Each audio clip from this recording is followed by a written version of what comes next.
It's a rainy, rainy day. It sure is. It feels like it's been raining for days.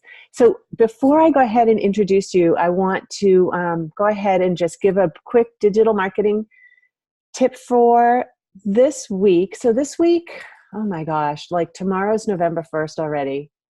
And I remember when we were talking in August and we're like, yeah, you just wait. People are going to come back from whatever their summer is, and September's going to hit like a wave. And before you know it, it's almost November and people are like, oh my God, the holidays. And so I don't worry about the shopping and the decorating like a lot of people do, but I do worry, or I am concerned with, I am mindful of what my clients are going through in as far as they want to keep their businesses rolling and they want to set up communications that are easy for them, but are also supportive of the work they do and that are going to make it easy for them to attract clients. So next week, I'll be putting up a webinar in my cart that people can just sign on.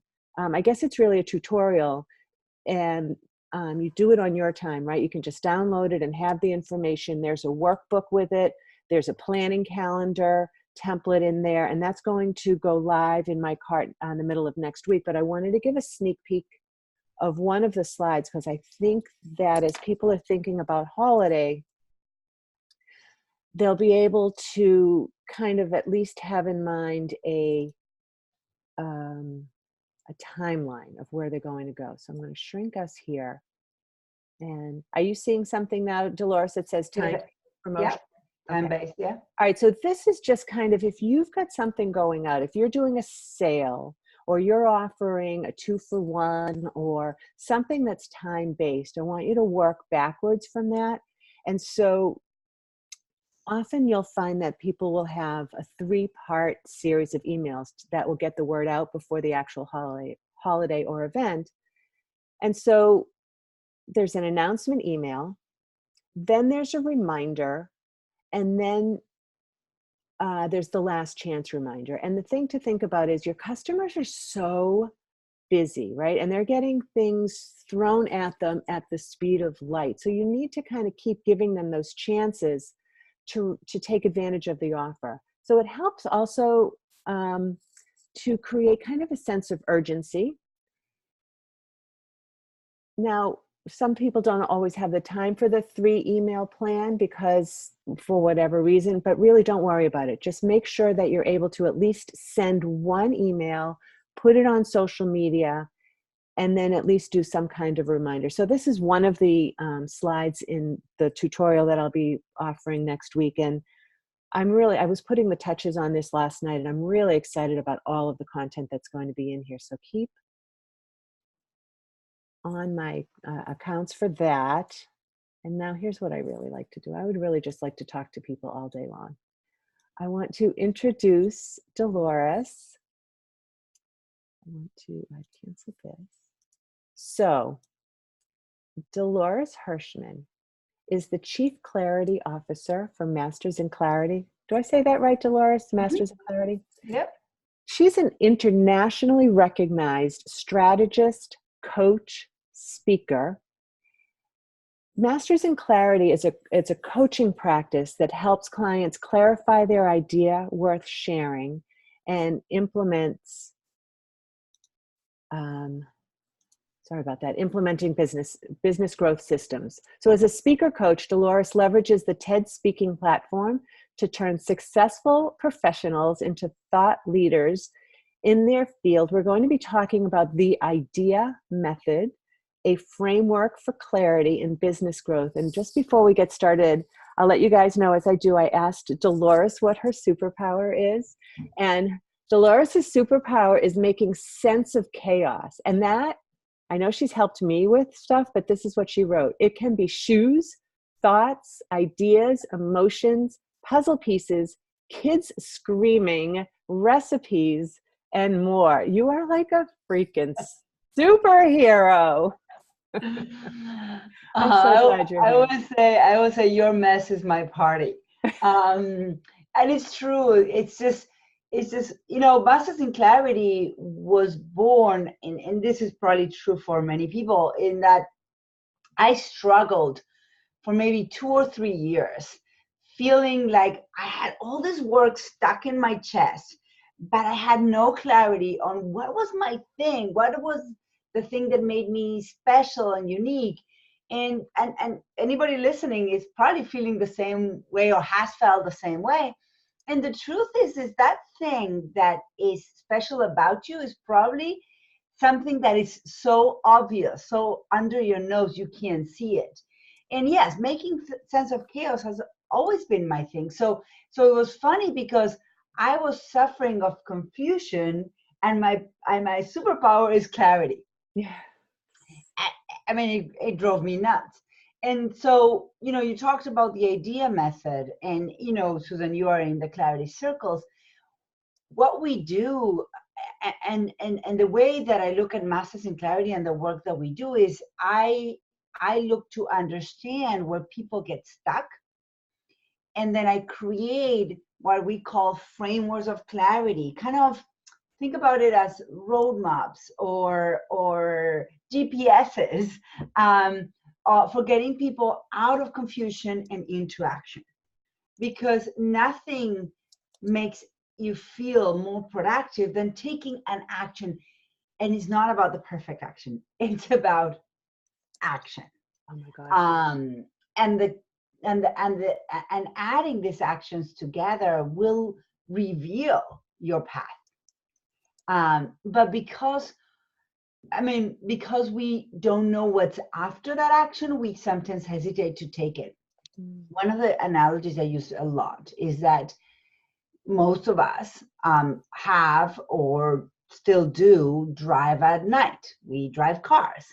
And when we drive at night, we can only see, I don't know, maybe, what is it, half a mile? What do our headlights show?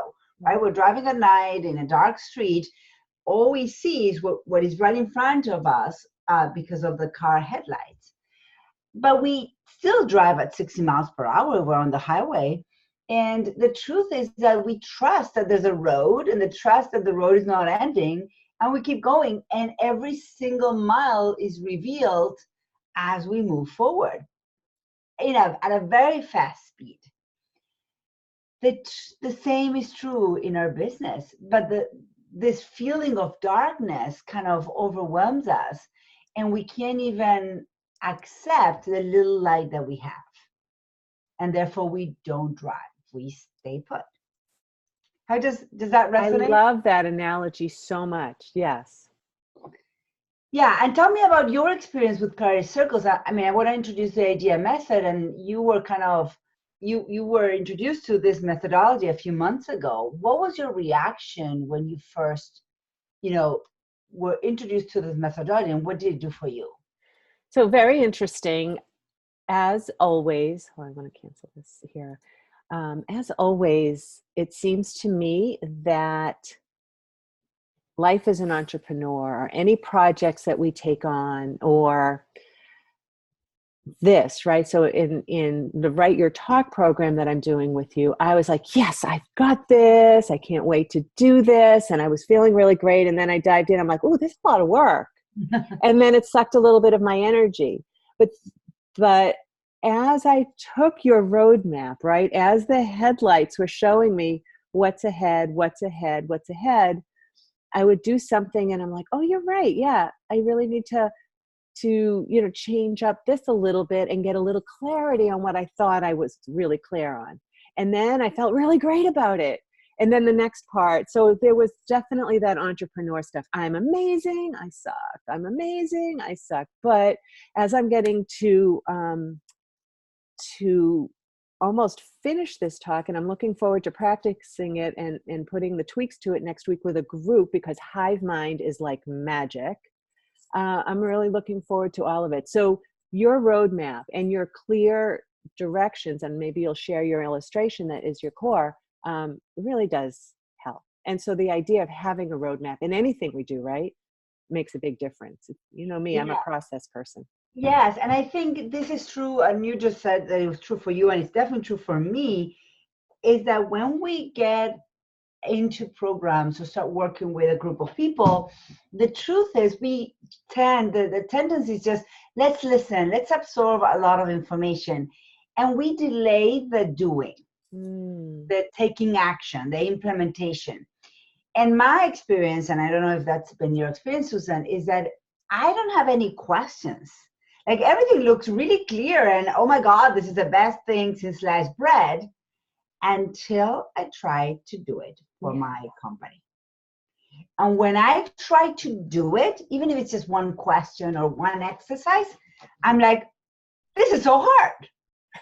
Because the truth is, and this is true for young kids when they're in school, and that's why the role of homework, right, is that there's 3 steps to learning: is being exposed to the information, applying the information to your reality, you grab that information, do something with it, integrating that information in a consistent way. 3 clear steps. Most of us are hoarders of programs and information. Oh gosh, yes, I am. And we never get into this middle, and let alone the last one. So let's talk about that. I'm going to share my screen. Yay.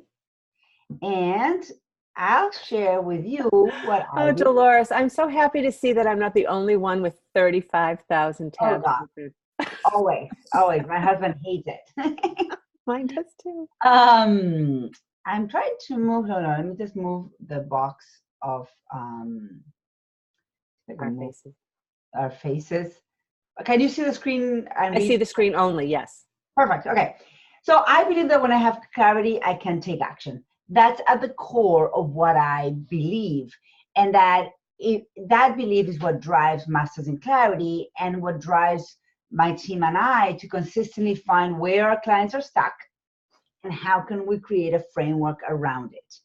So it's not about relieving that stuckness by solving it for you. That's not my job, because the more I do that, the more I make you hostage of me.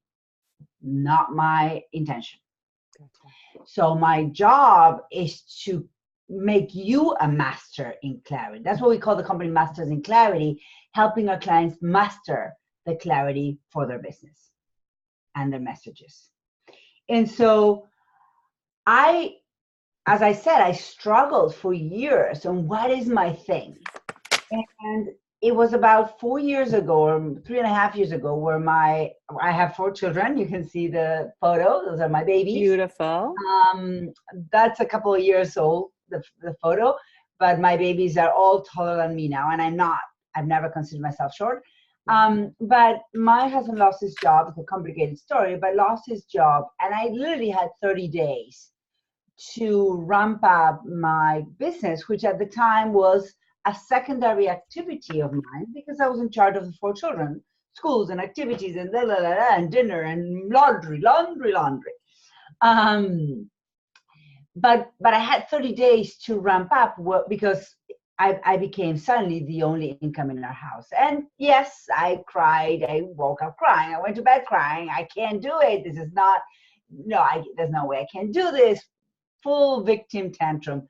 Anyway, as I threw my tantrum, I still realized that the problem was still there, and one of us had to figure it out, and my husband was busy with resolving his issues. So I understood then that I had to say yes to the thing that I knew was my unique brilliance, but I was hesitant, maybe shy, or maybe not courageous enough to claim it as my own, because it's really uncomfortable to say that you have a superpower.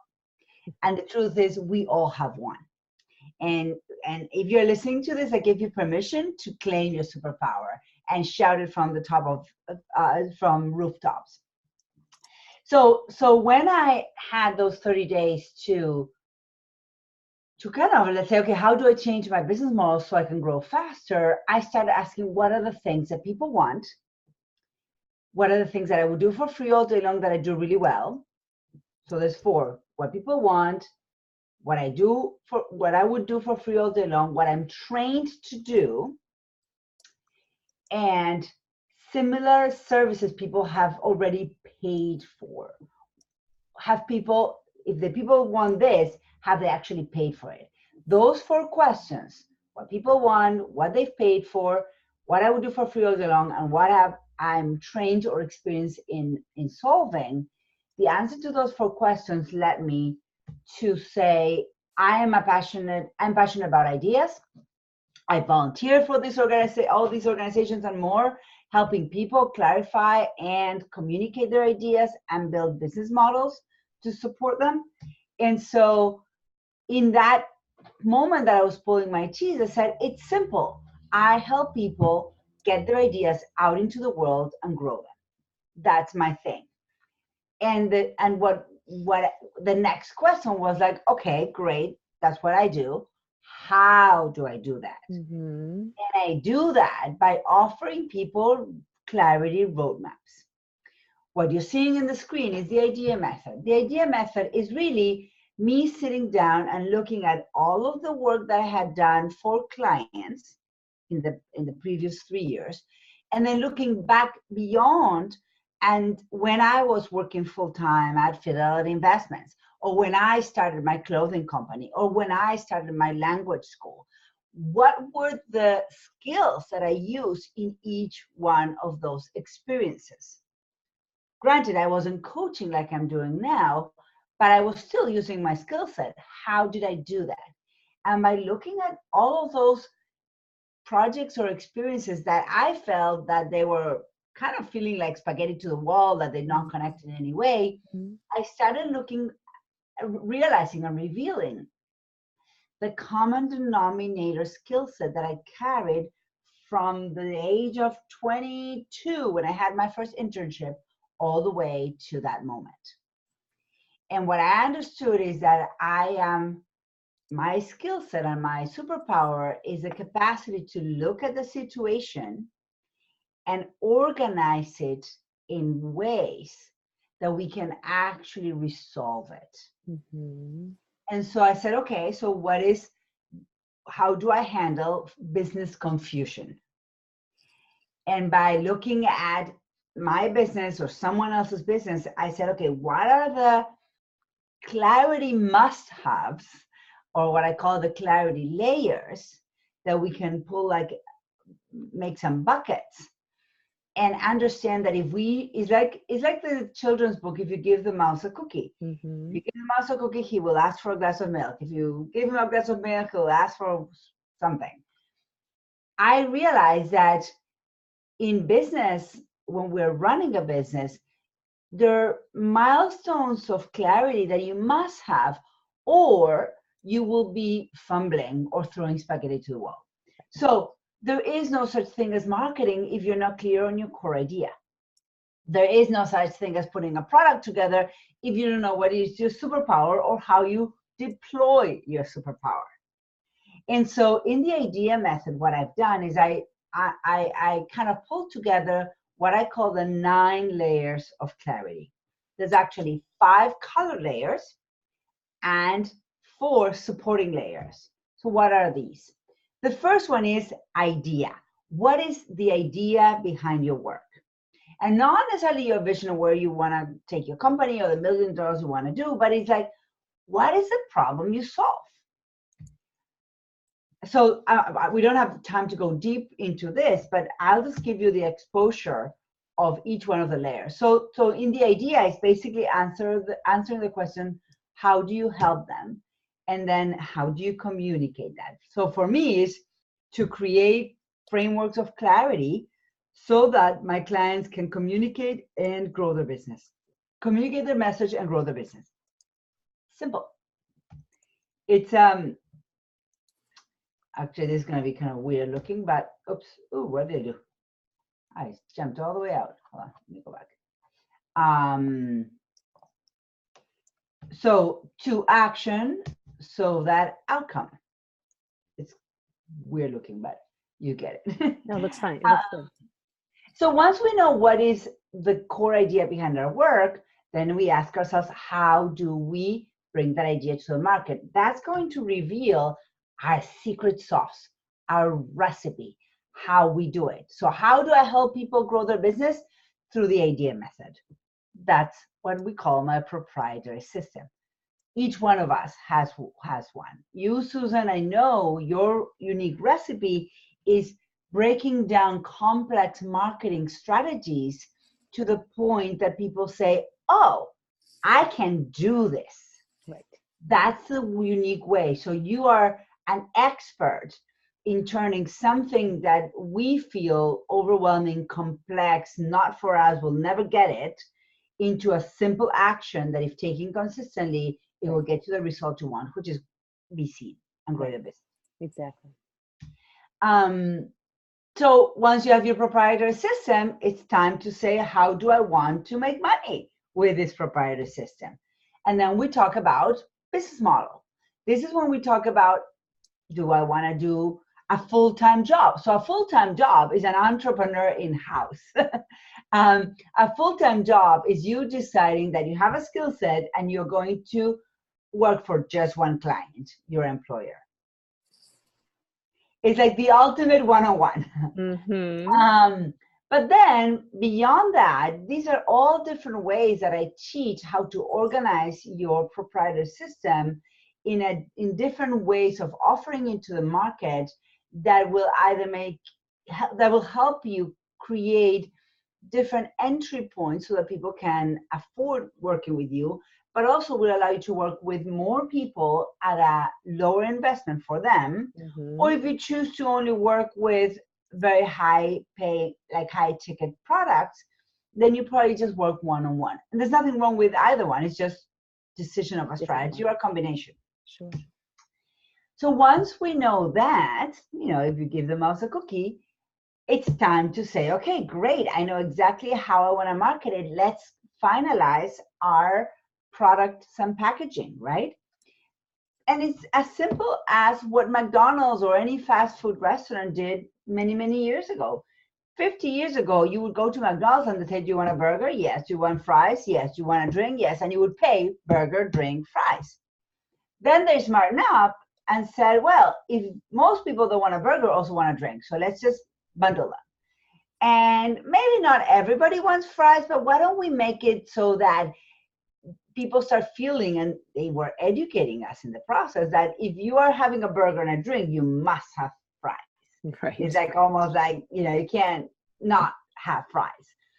So we know our children, and maybe my generation, and actually our children, it's kind of a thing. Like if you go for a burger, you have fries, and you don't ask whether you're hungry for fries or not, whether you need the calories or not. You just eat them. You just do it. And you just do it. So this is a bundle. They package the solution of lunch or the solution of dinner in a way that they say you need these 3 ingredients. May be true, may not, but in doing so, they have predictable cash flow and they make more money. And they use the resources more efficiently. This is a simple exercise on packaging, but there's many other examples. So once we have the packages and we have all of our basic clarity in place, what's next? It's time to bring it out into the world through marketing. Now, I don't call it marketing and I don't call it sales funnels. I call it trust funnels. Mm-hmm. Because it's the process of consistently attracting, nurturing, and converting your leads. But not because you push products down their throat, but because you created a situation and an environment that every time they come in contact with you through a social media post, through a newsletter, through running into you at the supermarket, through a speaking engagement, an interview in a podcast, or any other way that you come in touch or in contact with your leads, that every single time they have a consistent experience where they start liking you and trusting you more. And so it's just a matter of the right time for your client to say, you know what, I've been following this girl for a while. I think I now need her help. So by the time they get to that maturity of the relationship, again, it's a relationship, you don't even have to sell them. They just want to know, okay, so what are the packages? What are my options? Where do I fit? This is what I'm dealing with. I know you are the one to help me. Just tell me which way you want to help me, which service is right for me. And the close is it's a closing, not a sales call, right? And so once we have the 5 key layers of clarity, then we have to talk about the 4 under layers. Now, here's the thing. They're not in order of importance. They are actually at play all the time. So when I'm working with my clients and we're talking about the idea, we're also talking about the market and the action plan and the mindset and the vision. For the purpose of explaining it in a presentation, I kind of separate them, but they're always at play. And clarity in your vision is about your internal clarity of where do you want to go with this business. And it involves not just the number of dollars you want to make, but the experiences you want to have, the kind of lifestyle you want to have. How many hours do you want to be working? How many weekends do you want to be working, or none at all? And it's a decision of deciding on your vision so that it can inform the way you behave. Critical to have.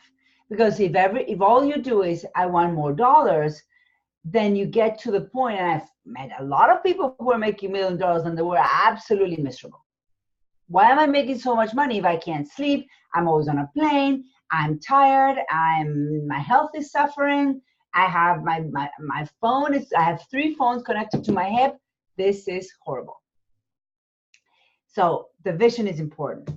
And then you also need to be clear on your action plan. And the action plan, there's actions that we take once or twice in our business. And then there's what I call your business habits, like brushing your teeth. Mm-hmm. And a lot of what you teach, Susan, is about business habits, because the truth is there's never, ever a time in a business where it's not going out into the market and marketing or being seen in some way. Actually, the moment a business stops doing that, that's when you should really worry. Right. Because it's like a river. A river flows and flows into the ocean.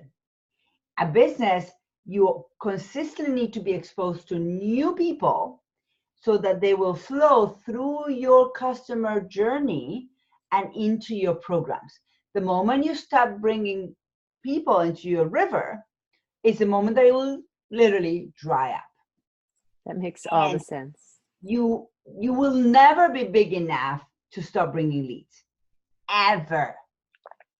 That's why, I don't know, I think about McDonald's still markets. That's why, I don't know, what is a big company you can think of? Microsoft, Apple, they still market, they still do advertisements, social media, videos, engaging with audience, all the things that we all do, right? You're never too old to market or too big or too prosperous. Then comes the mindset. When it's a solopreneur, it's about you, your mindset. What is a conversation in your head? And is that conversation in your head conducive to your goals or keeping you small? Every time you say to yourself, I can't, which I did, and I've done many times for a long time. Every time you say to yourself, I can't, is a conversation that I'm not managing in my head, and it's keeping me small.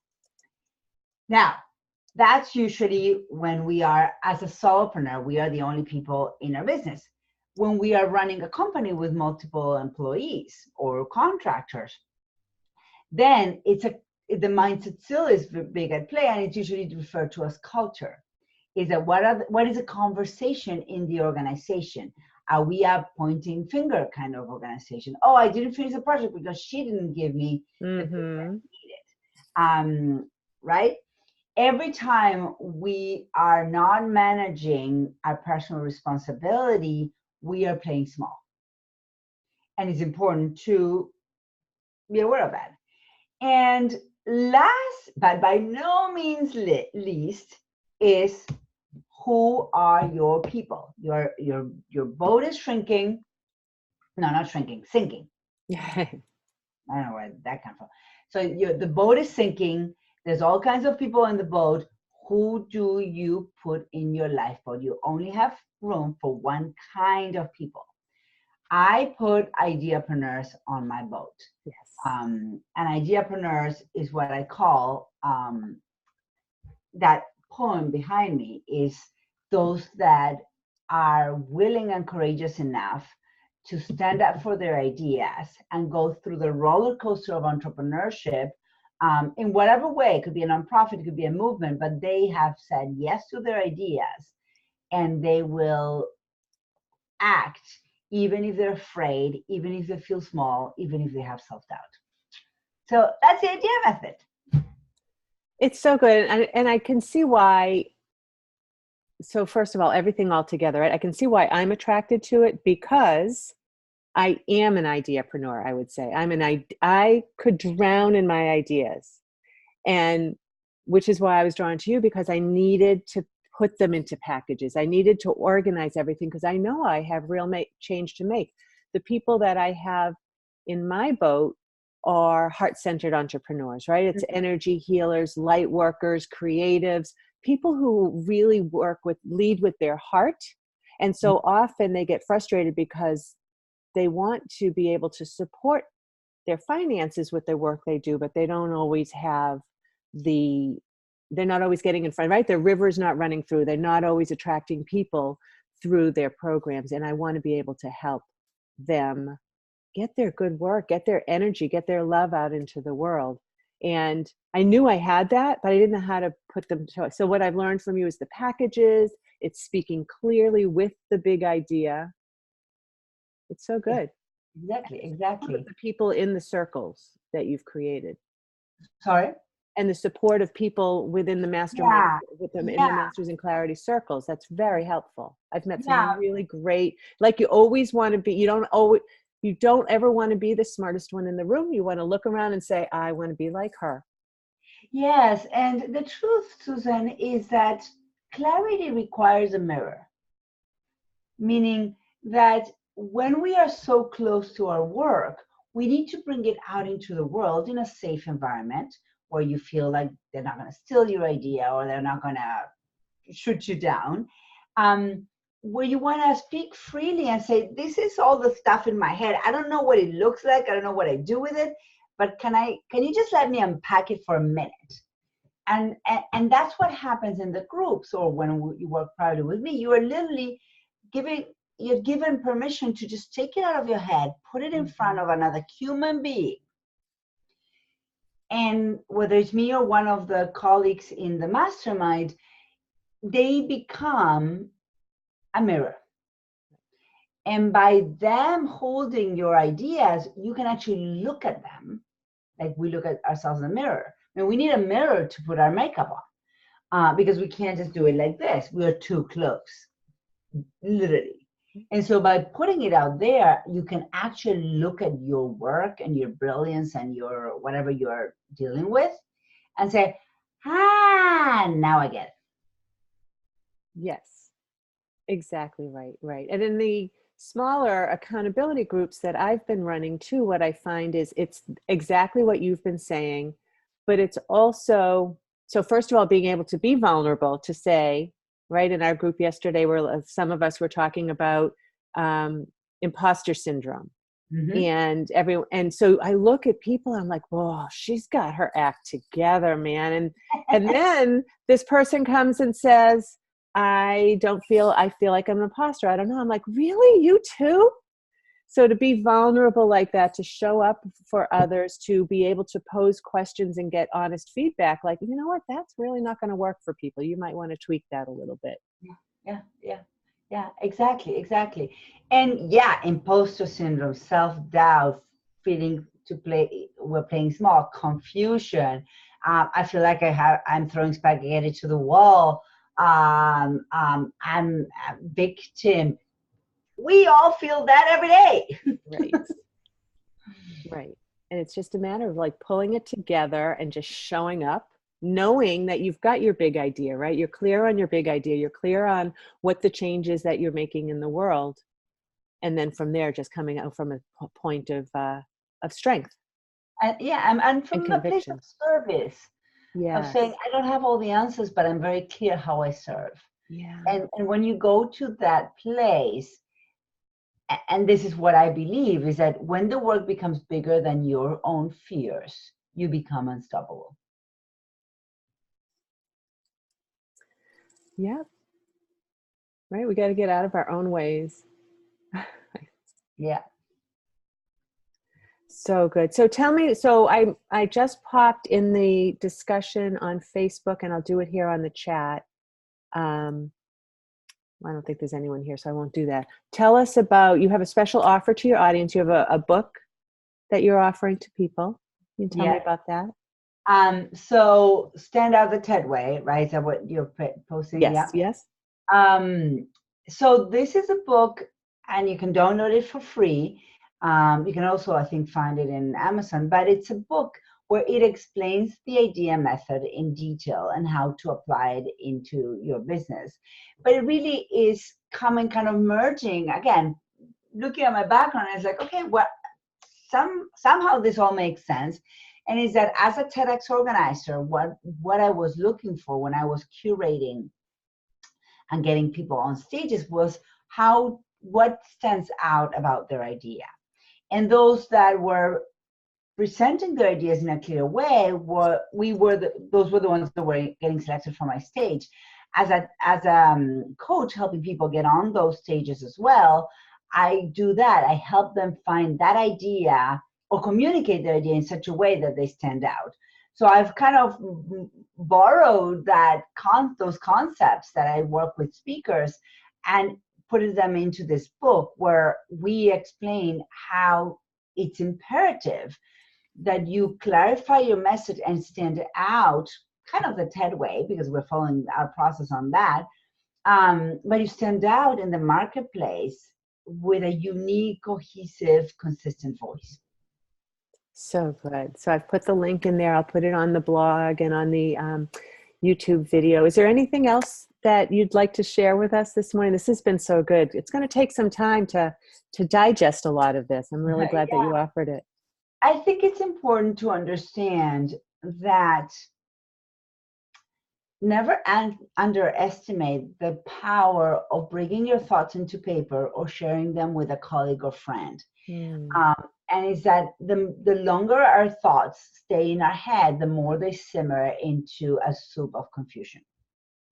So the faster you can get those thoughts out of your head in whatever way you can. It could be a piece of paper, or it could be a phone call to someone, it could be running into someone at the market.